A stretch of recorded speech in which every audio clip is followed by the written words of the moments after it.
আসসালামু আলাইকুম রাহমাতুল্লাহ। কম্পিউটার একাডেমিতে তোমাদের জানাই স্বাগত।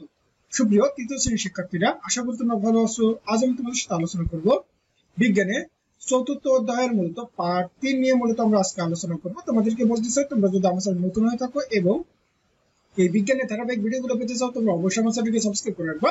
আর তোমরা যদি আমার আগের ভিডিওগুলো দেখতে চাও, আমি ডেসক্রিপশনে লিংক দিয়ে দেবো, তোমরা সেখান থেকে দেখতে পারো।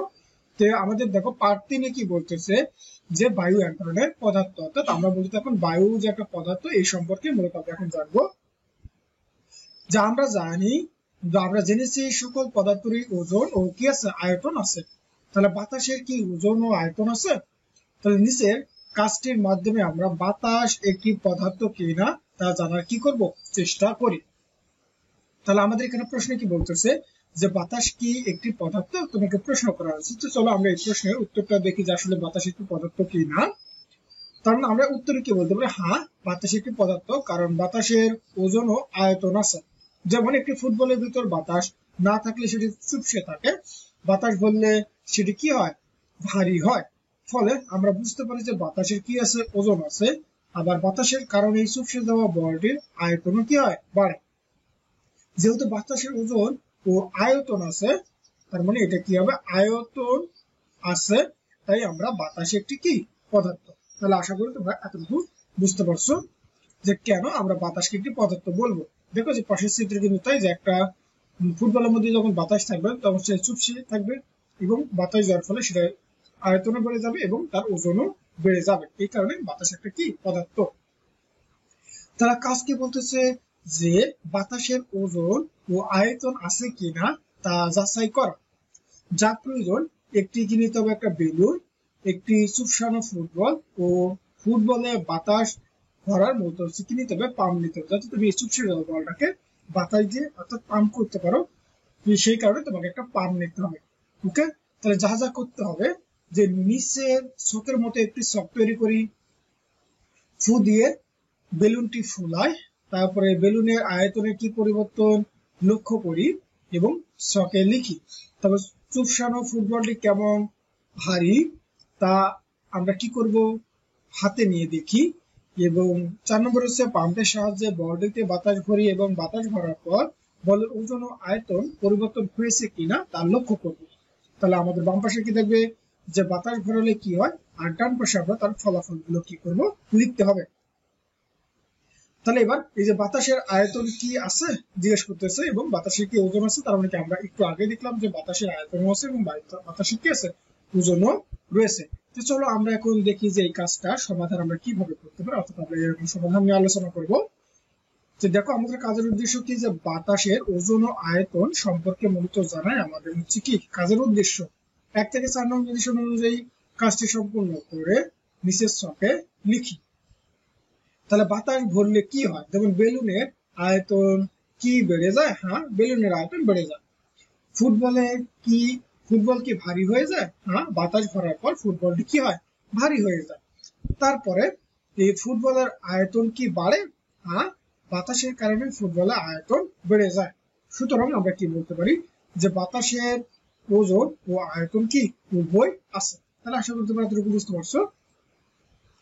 এইবার তারপরে আমাদের নিচে দেখো যে সার সংক্ষেপ, অর্থাৎ আমরা যদি একদম সংক্ষেপে বলতে চাই, যে একটি বেলুনকে বাতাস দিয়ে ফোলালে বেলুনটি আকারে বড় হয়ে যায়। যত বেশি তুমি বাতাস ভরানো হয় বেলুনটি তত বেশি বড় হয় এবং বেশি বাতাস বেশি স্থান দখল করে। এতে বোঝা যায় যে বাতাসের কি আছে, আয়তন আছে। তাহলে একটি ফুটবলের ভিতর বাতাস না থাকলে এটি কি থাকে, চুপসে থাকে। অবশ্যই বাতাস না থাকলে সেটা কি থাকবে, চুপসে থাকবে। বাতাস ভরলে বলটি কি হয়, ভারী হয়। ফলে আমরা বুঝতে পারি যে বাতাসের কি আছে, ওজন আছে। আবার বাতাসের কারণে চুপসানো বলটির কি হয়ে যায়, ফুটবলটির আয়তনও বেড়ে যায়। যেহেতু বাতাসের ওজন ও আয়তন আছে, তাই আমরা বাতাসকে কি বলবো, একটা পদার্থ বলবো। তার মানে দেখো এবার আমাদেরকে আলোচনা করতে বলতেছে, কি আলোচনা, যে নিচের প্রশ্ন সম্পর্কে চিন্তা করে। অর্থাৎ আলো কি পদার্থ, উত্তরের সাপেক্ষে যুক্তি বের করা এবং কাজটি নিয়ে কি করতে হবে, সহপাঠীদের সঙ্গে আলোচনা করতে হবে। তো চলো আমরা এই আলোচনাটা এখন করবো, যে আলো আসলে আমাদের পদার্থ কিনা, এর পক্ষে আমাকে কি দিতে হবে, যুক্তি দেখাইতে হবে। তাহলে দেখো এই যে আলো কি পদার্থ, উত্তরের সাপেক্ষে যুক্তি বের করি। উত্তর না, আলো পদার্থ নয়। তাহলে এখন তুমি এর সাপেক্ষে এখন কি করবা, যুক্তি দেখাবা। তাহলে সপক্ষে যুক্তি কি? যে কারণ আলো নির্দিষ্ট কোনো ওজন ও আয়তন নেই, পদার্থ হতে হলে অবশ্যই তার ওজন ও আয়তন থাকতে হবে। যেহেতু আলোর কোনো নির্দিষ্ট ওজন বা আয়তন নেই, তার মানে কি আমরা আলোকে কখনোই কি করবো না, পদার্থ বলবো না। তাহলে আশা করি তোমরা অতটুকু বুঝতে পারছো। এইবার তারপরে যদি আমরা নিচের দিকে আসি, এইবার আমরা পার্ট 4 কি আছে, যে পদার্থের আকৃতি। এবার প্রথম প্রশ্নটাই বলতেছে যে আকৃতি কি বা আকৃতি বলতে কি বুঝি। তো চলো আমরা এই প্রশ্নের উত্তরটা দেখি। তাহলে দেখো, আকৃতি কি, যে কোনো বস্তু দেখতে কেমন তাই হলো তার কি আকৃতি। যেমন ফুটবলের আকৃতি গোল, কিউবের আকৃতি কি আয়তাকার। তাহলে আশা করি তোমরা বুঝতে পারছো। তারপরে আমরা যদি নিচের দিকে আসি, এখানে বলতেছে যে আকৃতির মিল খুঁজে বের করা। যা করতে হবে, কি করতে হবে, যে নিচের ছবিতে দুটি সারি বা লাইন দেখতে পাচ্ছ। তাহলে উপরে সারিতে 4টি আকৃতির ছবি বা নাম দেওয়া আছে, আর নিচে 4টি বস্তু এলোমেলো করে দেওয়া আছে। তাহলে উপরের কোন আকৃতির সঙ্গে নিচের কোন আকৃতি মিল হবে, পেন্সিল দিয়ে দাগ দেই। অর্থাৎ দেখো, প্রথমত আমার হচ্ছে কি, এই যে কি দেওয়া আছে, আয়তাকার একটা বস্তু দেওয়া আছে, তারপর হচ্ছে বৃত্তাকার, তারপর হচ্ছে বেলুনাকার, আর এখানে ত্রিকোণাকার। তার মানে কি, এখানেও কিন্তু দেখতে পাচ্ছি এটা একটা হচ্ছে কি আয়তাকার, তার মানে এর সাথে আমার কার হবে, এর মিল হবে। ওকে, তারপর হচ্ছে বৃত্তাকার, দেখো যে ফুটবলের বৃত্তাকার হবে। তারপর হচ্ছে বেলুনাকার, এই যে দেখো এই ক্যানের আমার হচ্ছে কি হবে, বৃত্তাকার। আর এখানে ত্রিকোণাকার, এই যে এটা হবে মূলত ত্রিকোণাকার। তো চলো আমরা এই কাজেরই এখন সমাধানটা দেখি। তাহলে দেখো, এই যে আমাদের কাজের উদ্দেশ্য হচ্ছে বিভিন্ন বস্তুর আকৃতি সম্পর্কে জানা এবং তা যাচাই করা। তাহলে 1 নং, নির্দেশনা অনুযায়ী কাজটি সম্পূর্ণ করে নিচে প্রদর্শন করলাম। যেমন দেখো, এই যে আয়তাকার, এই যে সাথে মিলে গেছে। ওকে, হচ্ছে বৃত্তাকার, বৃত্তাকার, তারপর হচ্ছে বেলুনাকার, এই বেলুনাকার, ত্রিকোণাকার, এর সাথে কি আমার ত্রিকোণাকার মিলে গেছে। তাহলে আশা করি তোমরা বুঝতে পারছো। এবার তারপরে যদি নিচে আসি, দেখো আমাদের এখানে ফলাফল কি, যে উপরে প্রতিটি বস্তুর আকৃতি আলাদা। এই যে রুবিকস কিউবের আকৃতি ঘনকের মতো, অর্থাৎ বল, আবার হচ্ছে গোল। কোমল পানীয় ক্যানটি দেখতে সিলিন্ডারের মতো, এবং চিত্রের আইসক্রিমের আকৃতি এই কোরক আকৃতি। তাহলে আশা করি এতটুকু বুঝতে পারছো।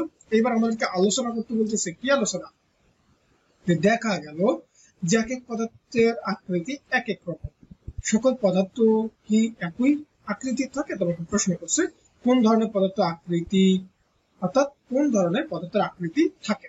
তো চলো আমরা এই প্রশ্নের উত্তরটা এখন আমরা দেখবো। তাহলে দেখো, যে সকল পদার্থের আকৃতি কি থাকে এবং কোন ধরনের পদার্থের আকৃতি থাকে, এই নিয়ে তোমাকে এখন প্রশ্ন বলতেছে। তাহলে আমরা এই নিয়ে যদি আলোচনা করি বা এর ফলাফল কি হবে, যে সকল পদার্থেরই আকৃতি থাকে না। যেমন কঠিন পদার্থের নির্দিষ্ট আকৃতি থাকে, এবং ভিন্ন ভিন্ন পাত্রে রাখলেও আকৃতি কিন্তু একই রকম থাকে। অর্থাৎ তুমি একটা কঠিন পদার্থকে যে কোনো পাত্রে রাখো না কেন, সেটা সবসময় কি থাকে, ওই একই আকারের থাকে বা একই আকৃতিরই থাকে। কিন্তু তরল পদার্থের নির্দিষ্ট আয়তন থাকলেও নির্দিষ্ট কিন্তু আকার নেই, কারণ যে পাত্রে রাখা হয় সেটি সেই পাত্রের আকৃতি মূলত ধারণ করে। কঠিন পদার্থকে তুমি যেই পাত্রে রাখবা তার আকৃতির কোনো পরিবর্তন হবে না, কিন্তু তরল পদার্থকে তুমি যেই পাত্রে রাখবা সেই পাত্রেরই কি করে, সে আকার ধারণ করে। এই কারণে সকল পদার্থের কিন্তু কি থাকে না, বলতো এই আকৃতি থাকে না। তো যেই পাত্রে রাখা হয় সেই পাত্রেরই আকার ধারণ করে। আর বায়বীয় পদার্থের কোনো নির্দিষ্ট আয়তন বা আকৃতি নেই, এটি বদ্ধ পাত্রের সমস্ত জায়গায় দখল করার চেষ্টা করে। অর্থাৎ তুমি যখন গ্যাসীয় পদার্থ বা বায়বীয় পদার্থকে কোনো একটা আবদ্ধ পাত্রে বা বদ্ধ পাত্রে রাখার চেষ্টা করবা, তখন সেই গ্যাসটা কি করবে, ওই পুরো পাত্রটা জুড়ে সে অবস্থান করার চেষ্টা করবে। এই কারণে বায়বীয় পদার্থের নির্দিষ্ট কোনো কি নেই, আকারও নেই, আবার নির্দিষ্ট কোনো আয়তনও নেই। তাহলে আশা করি তোমরা এতটুকু বুঝতে পারছো। এবার বলতেছে আরো কিছু করি, কি করব, যে পানি কি আকৃতি আছে, বাতাসের এবং সহপাঠীদের সঙ্গে কি করতে হবে, আলোচনা করতে হবে। তো চলো আমরা এই প্রশ্নের উত্তরটা আমরা দেখে নেই। যে আমরা কি বলতে পারি, যে পানি ও বাতাস উভয়ের নির্দিষ্ট কোনো আকৃতি নেই, এদেরকে যে পাত্রে রাখা হয় সেই পাত্রেরই কি করে, আকার ধারণ করে। তাহলে আশা করি তোমরা এতটুকু বুঝতে পারছো। তাহলে আজকের মতো এই পর্যন্ত। আমি পরবর্তী ভিডিওতে পার্ট 5 অর্থাৎ বিভিন্ন ধরনের পদার্থের আকৃতির ভিন্নতা নিয়ে আমি আলোচনা করবো। তাহলে তোমরা সকলে ভালো থাকবা, সুস্থ থাকবা। আল্লাহ হাফেজ।